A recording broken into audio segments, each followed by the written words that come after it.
E unha das cousas que se nos ocorreu pois foi, oi, unha familia que se muda ao lado do lugar e que lles molesta o lugar. O mariñeiro que traballaba, que iba ao mar, que tiña que madrugar e aquele follón estaba molestando, de aí que aparecera co pixama protestando, porque tiña que descansar e non podía.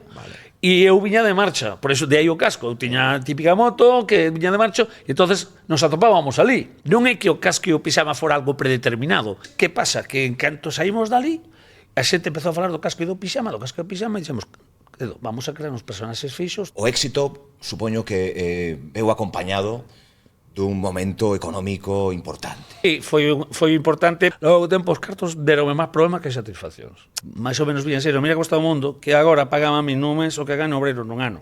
Pero non era importante ese contexto. Claro, é que é importante, porque senón vai parecer que é unha sobrada veña e non se trataba deso. Cando empeces a gañar bancos, xente que vente aquí, que nós temos cousas para ti, e non só lle meteron preferentes aos vellos, tamén non lo meteron aos novos. Xa perdiches cartos con inversións. Sí, moitos. Nin teño unha casa con piscina, nin Pero... todo o contrario, vendín a casa incluso. Podía pagala, no seu momento a casa ao contado, pero o banco dixo, que para qué? Entonces me meteron a hipoteca, que ao final eso foi un desfalco absoluto. E bueno, me metí en problemas que non debería, pero claro, como di a nai dun amigo meu, estás morrendo e estás aprendendo.